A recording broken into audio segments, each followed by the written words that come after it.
Asema yet no say no crea na asema ha ye especially through ya NDC for nti yende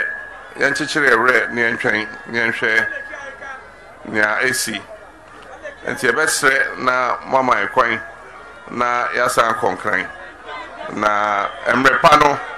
Mobeti and car through the National Campaign Committee. I was somewhere at here, yes, Papa J.J. Rawlings and Che, and the mammy who could see no na and ye as and Kitwana I was at the moment morning in our is and Mammy at what's not Siache, wedding Chiache, and it's a war, and then inside new beton so na a year the yats and so one casanso who wouldn't encounter and grand chair base will be cream no for so.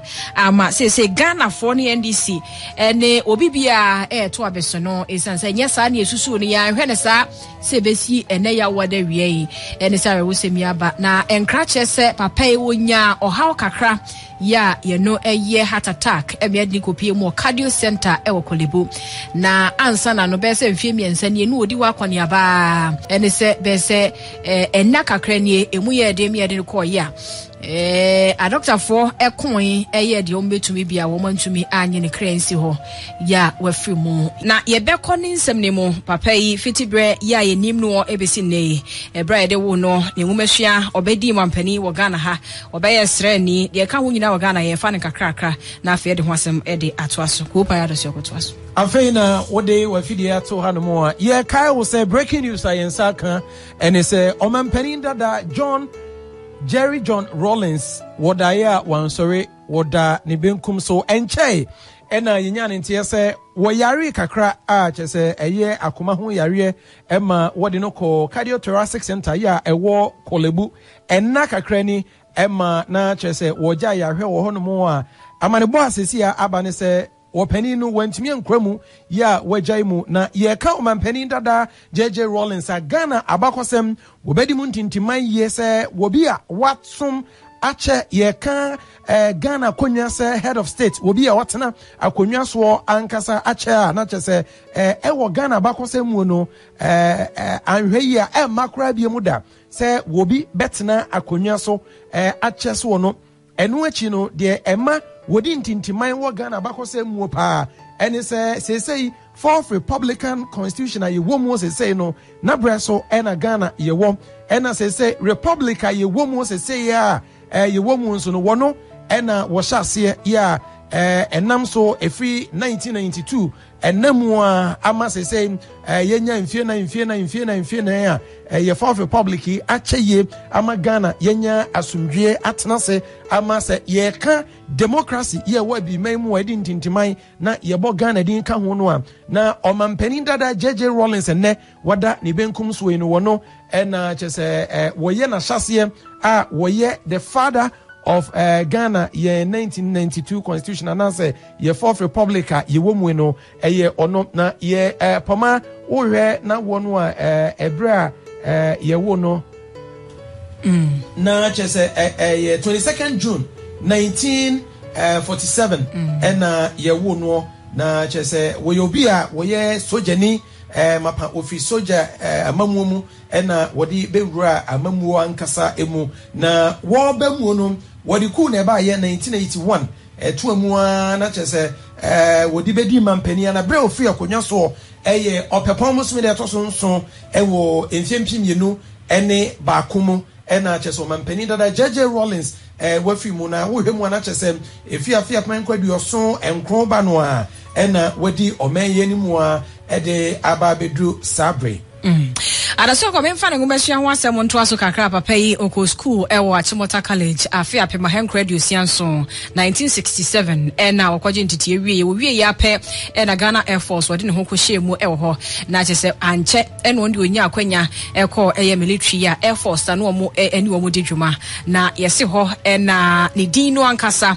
John odi ne se ne mu ena afi ne middle name Rawlings no mo sesa no na chese na koye ewo ho na ewo March ewo afi fi apima hen radio sia nwotwe 1968 March bosome mu ene de ne court akrade wo maga na to emantem okoto na disua so ewo ho wo wie ye no 1969 na wo mo commission ne ma ne be ye pilot officer ye wie achi kwa na onya speed bed trophy ene abasobode ya mpedifo wo mo de ma ne so obo adwuma pa ewo wie mu hye adwumadie mu ewo asa adom ni mu ana enya asem ketwa ewo ho na ade ne so kra to nchen ya niema wodo pinu ano ye ma ekowi achi kwa no obenya eye flight lieutenant ne be kan din ho a say eno ana baby abefa bia no ye de kan din ho April afe apema henkron edio so enwotwe 1978 na saba sobodie ezo so eba edema ne fi ho ba de woni Ghana Air Force fo ne di dwuma hodo no a ya enam so amo yes won de ade ba kwa wompe sebisa beketa hye kankan pro ye o manfo bi do o monu ntunu gum titi ni aban mu mpanimfo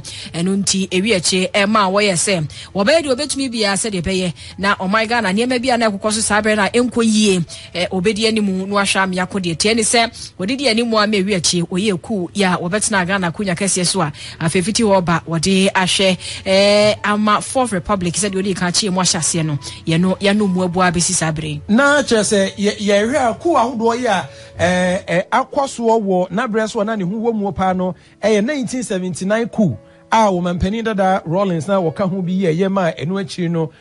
chese wodi yi Ignatius Kutu Champon efi akonwa so ma achire yi no wono ankasa ebehwe ye ma wogya akonwa ede ma Hila Liman Hila Liman so betena so na achire no na niema nkoye susu se asese de na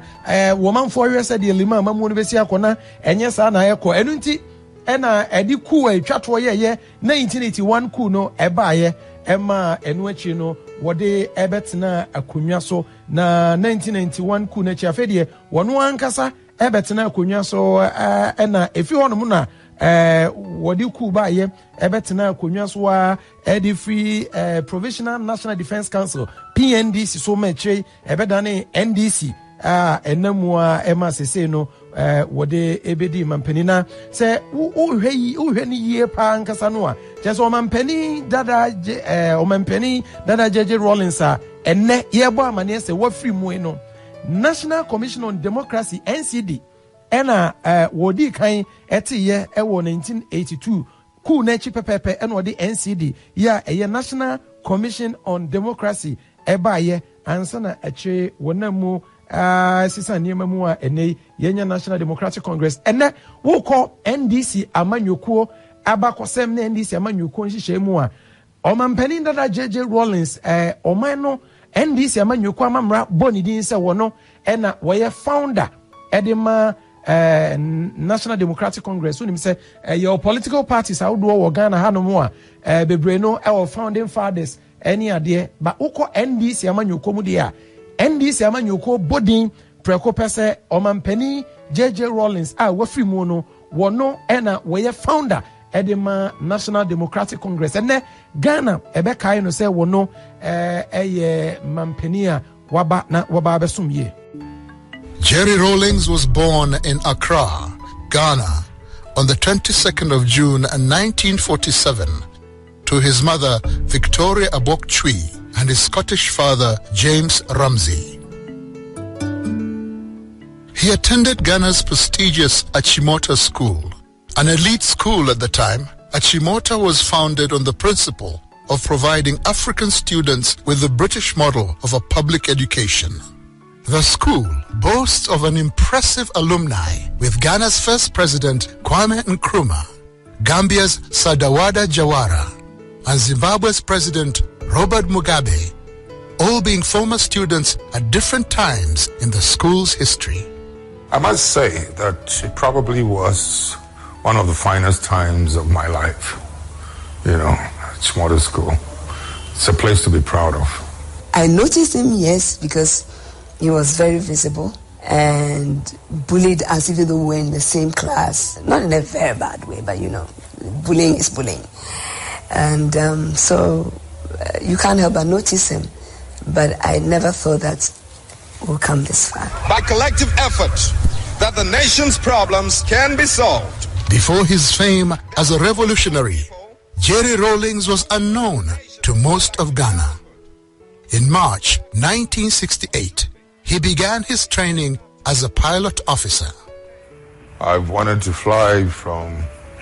the age of 6. Honest. I was standing next to my mother, in a compound house when the young men also in the house, asked me what I'd like to be when I grow up. And I said, I'd like to be a pilot. And bang, my mother slapped me on the back. Oh, yes, yes. You'll be a doctor. You'll be a scientist. I mean, the whole house, the compound became quiet, shocked at what had just happened. I never gave up my dream. He graduated in January 1969 and was commissioned a pilot officer. And because of his exceptional skill, he won the coveted Speedbird Trophy. The Speedbird Trophy went to Lieutenant J.J. Rawlings for being the best Air Force cadet of the flying training school. I won the Speedbird Trophy. In those days, we didn't have televisions. We had what they call the newsreels in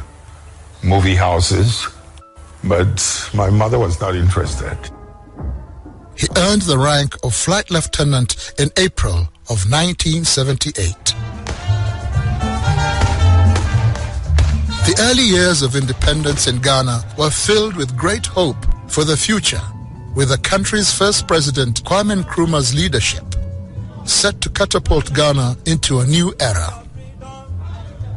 But over the years, Nkrumah's regime became less accommodating and declared the nation a one-party state.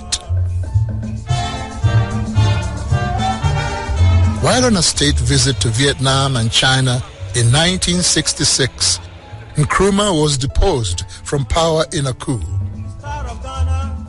I was at school. So how did the people around him,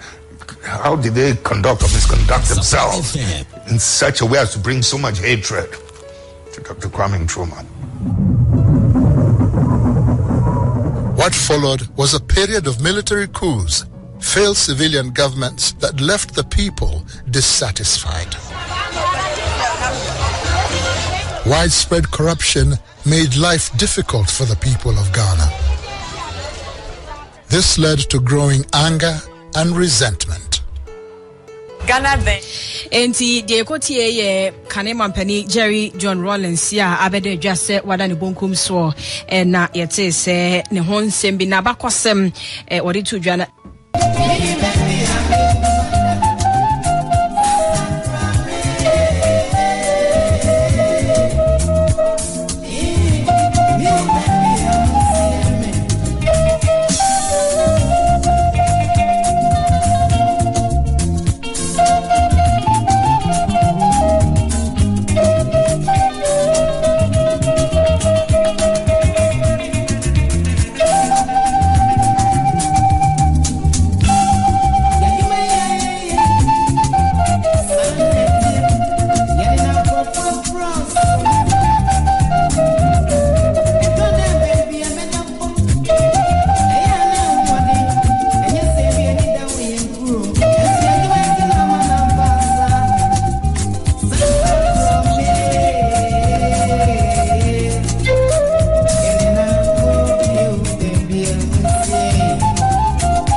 Na Chesafe na adu afidie na to ha Kasapa 102.5 FM. Wo share live on Facebook or Kasapa 102.5 FM. Wadwenche uja no hone ya Jibrakin Kama. Kumasa ne Montesu ya Busia 96.5. Radio 360 90.1 Takrade and Afia Go 96.9 won Koko Epo Mantemu DSTV channel 884. Woti and Kago TV channel 198.